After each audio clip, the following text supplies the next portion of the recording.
My name is Kate, and I'm 40 years old. I've been married to my husband Mason for 10 years. We're the same age, having met and worked together in the same department before we were assigned to different branches. Mason is known for his responsibility and is well regarded by his subordinates. Although he's somewhat vain and dislikes showing any weakness, his confidence and masculine charm made him stand out. His excellent work performance had his superiors expecting him to be promoted without any issues. In contrast, I'm more reserved and tend to keep a low profile. I was quite surprised when Mason, with his outgoing nature, pursued me so passionately, given our contrasting personalities. After 2 years of dating, he proposed with a grand bouquet of roses. It was the first time I felt so cherished, and I eagerly accepted. Our initial excitement, however, was overshadowed by an unexpected challenge: living with my in-laws. There had been no prior discussion about this arrangement, and I was reluctant, but Mason insisted. He reassured me, saying that my parents would be pleased and that they were looking forward to having me with them. Their enthusiasm made it hard for me to refuse. So for the past decade, we've lived in his parents' home. Reality of this arrangement was far from what I had imagined. Every morning I faced my mother-in-law's relentless criticism. "Kate, you've forgotten to clean the entrance again," she would say right after I finished preparing breakfast. This daily routine of reprimands became a norm. "I'm sorry," I would respond, but it was never enough. "Just apologizing isn't sufficient. If you understand, go and do it right away," she'd reply. Despite having a job, I was treated like a servant from dawn till dusk. I had to wake up at 5 a.m. to prepare breakfast and clean. My mother-in-law, a housewife herself, never took on these tasks.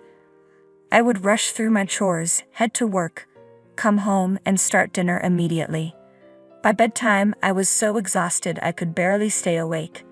This relentless routine took a toll on my health, leaving me weak and frequently unwell, likely due to stress. My mother-in-law would often complain about the cleaning, saying, "Do it properly. I don't want the neighbors thinking we're neglecting it." Meanwhile, she would relax in the living room, enjoying the breakfast I had made. "If you don't finish quickly, you'll be late for work," she'd add, never missing a chance to remind me of her expectations. Throughout this ordeal, Mason never stood up for me. My father-in-law would bury himself in his newspaper, pretending not to see. The mistreatment I faced in this home, compounded by the stress, caused my weight to drop drastically, and my health deteriorated. I lost my period due to the weight loss, making it impossible for me to get pregnant. Despite these hardships, my mother-in-law continued to place the blame on me. Before getting married, I had no idea how challenging our life together would become. I used to care deeply about my appearance and health, but those days seem like a distant memory now. The stress from the mistreatment and the shock of seeing my reflection in the mirror have left me feeling despondent. I've become entirely submissive to my mother-in-law, losing all motivation and struggling to leave the house. During this bleak period, I received devastating news. My father had died in a sudden accident. Hadn't visited my parents' home in a long time because my mother-in-law and husband would criticize me whenever I wanted to go. I deeply regret not making the effort to visit more often, especially now that my father was gone. My parents' home is only about an hour's drive from my in-laws' house, so it's not too far. I asked my husband and mother-in-law if they would come to the funeral. "The funeral is happening, so we won't be going." They cut me off before I could finish. "Just have your family there," they said coldly. I was stunned by their lack of empathy. Trying to keep my composure despite the anger and sadness, I simply replied, "I understand." The funeral was well attended, a testament to how much my father was loved. He had many connections through his work, and the outpouring of grief from those who came was overwhelming. When I saw my mother, who I hadn't seen in a long time, she was shocked by my gaunt appearance. "Kate, you've lost so much weight. What happened?" she asked, her concern palpable. "Oh, it's nothing," I replied, trying to downplay it. "Are you sick?" "I can't bear to lose you too," my mother said, tears streaming down her face as she thought I might be ill. "I'm not sick, Mom. I'm fine," I assured her. "Please don't worry." I managed to calm my mother down, and we took a break in the waiting room. "If you're not sick, then what's going on?" she asked, her concern still evident. As I recalled my interactions with my mother-in-law and husband, anger bubbled up inside me. Even when they learned of my father's passing, they offered no words of comfort. I decided it was time to share the truth with my mother. "Actually, I've been dealing with what might be called bride bullying," I confessed, my gaze dropping as I spoke. "I'm just so exhausted."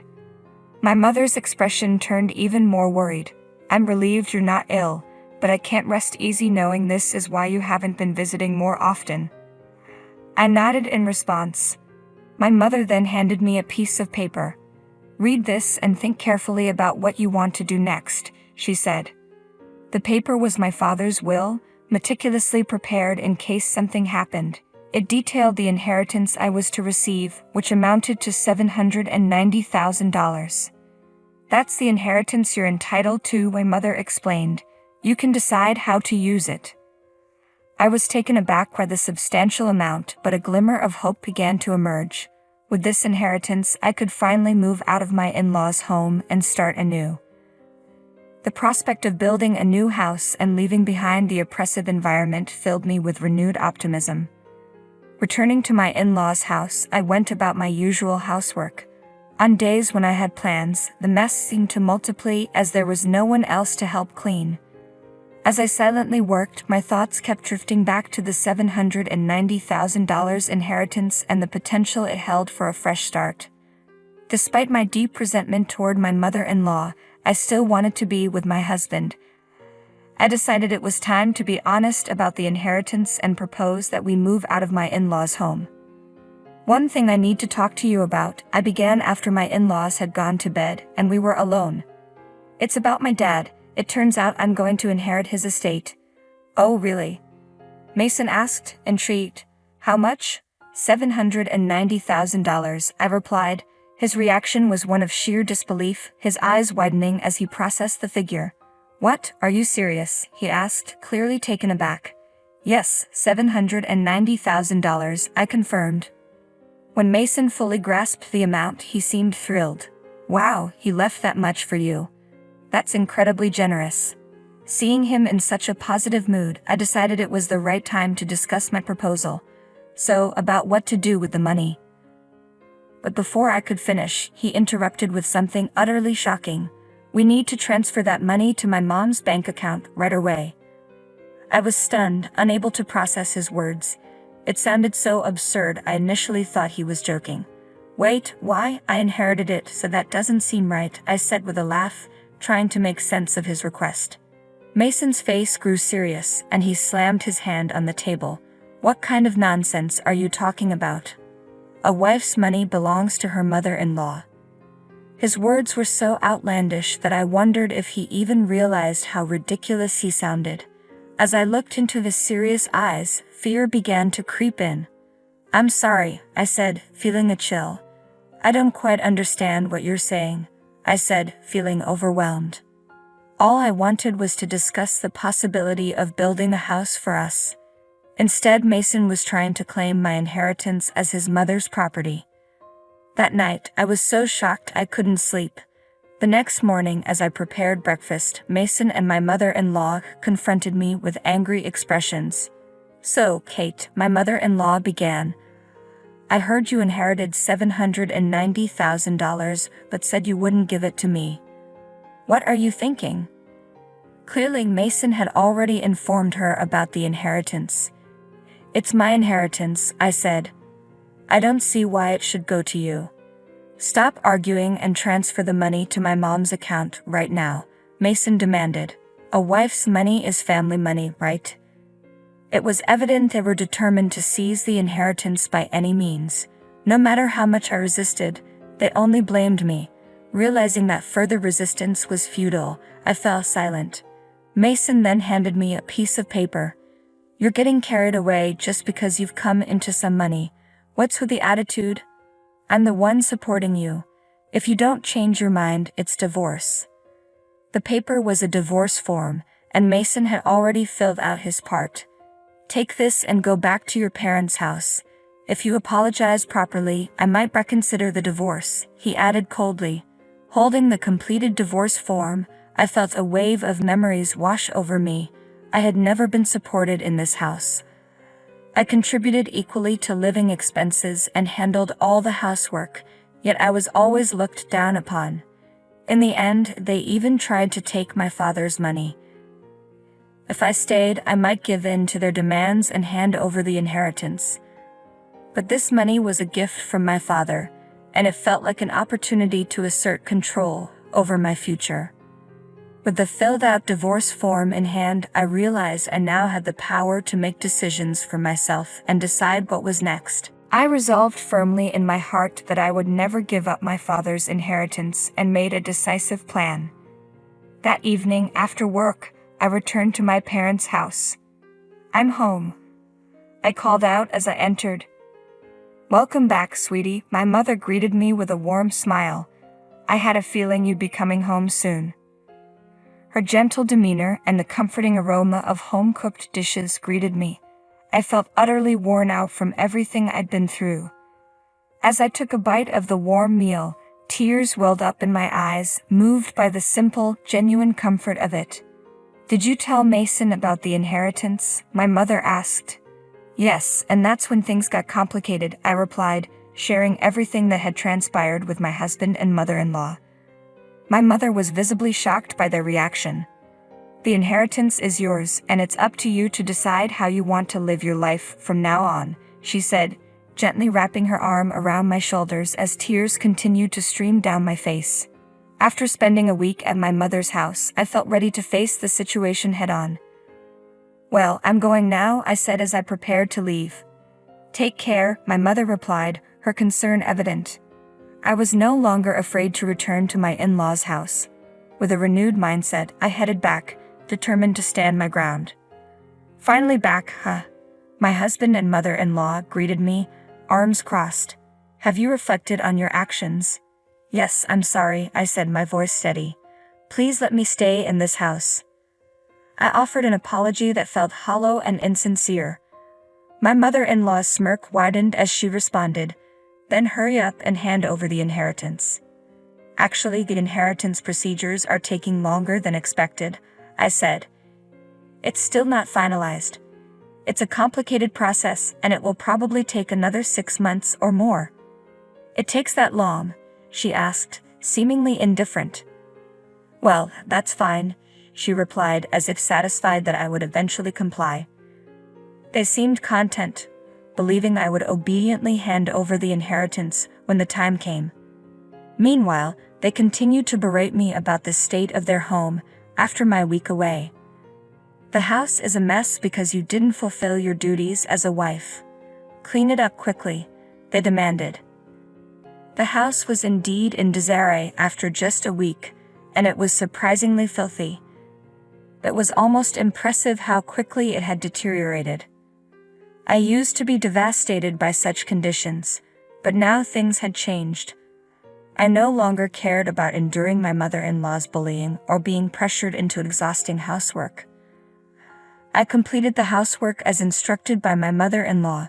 10 months later, it was her birthday.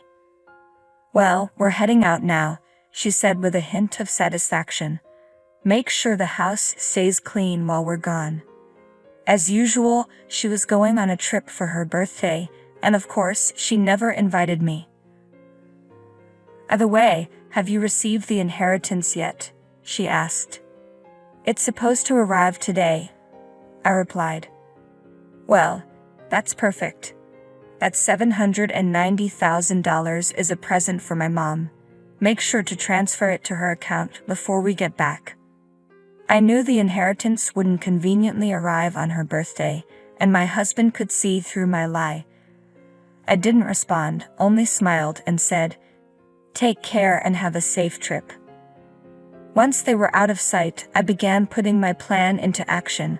I had been waiting for this day for a long time.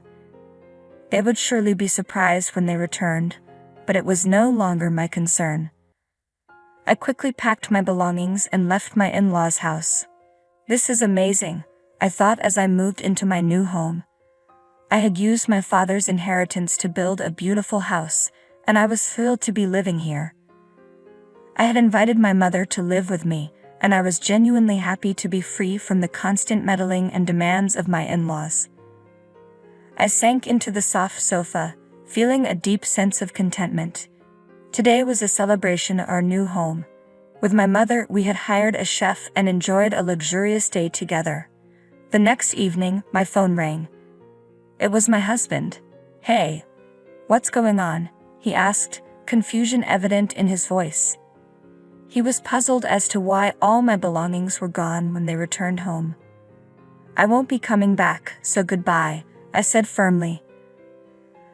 I tried to hang up, not wanting to engage further, but my mother-in-law's furious voice blared through the phone. "What the hell do you think you're doing? Where are you now?" "I can't tell you that," I replied, trying to stay calm. "You told me to clean the house, so I packed up my things." "This isn't funny." "And you still haven't transferred the inheritance," she continued, her voice rising. "How many times do I have to say that a daughter-in-law's money is mine?" "I'm single now," I said, deliberately cold. "I'm divorced, remember?" There was a stunned silence on the other end of the line.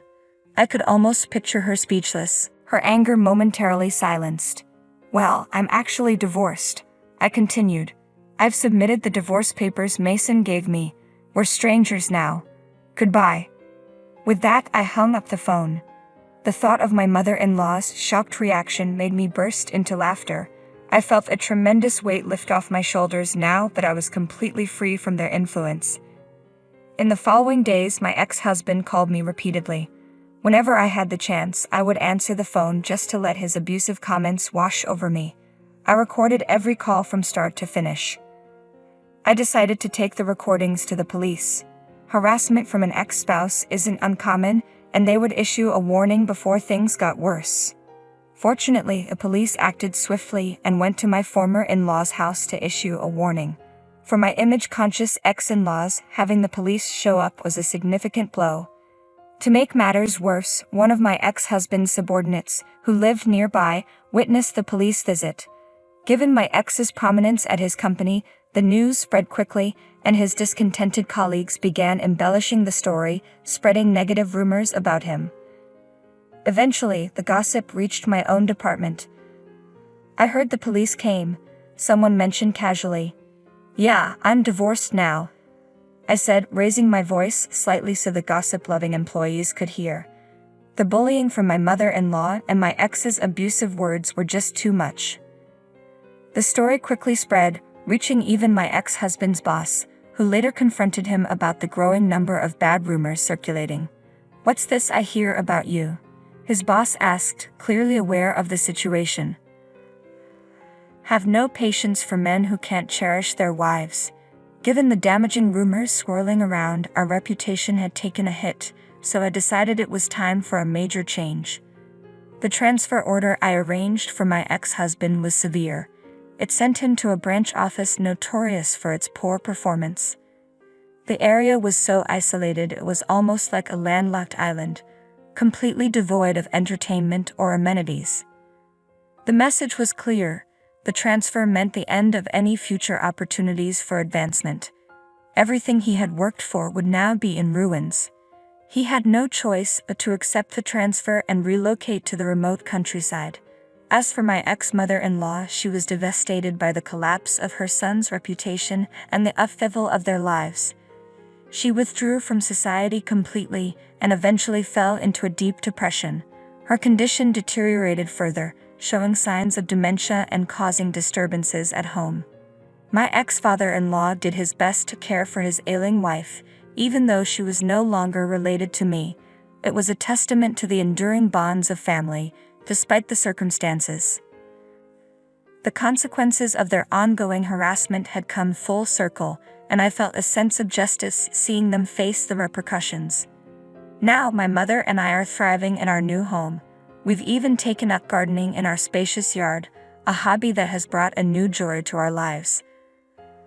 I never would have discovered such a fulfilling pastime if I had still been living under that oppressive roof. My health, once compromised by stress, has improved remarkably, and I feel truly happy and liberated from my ex-in-laws.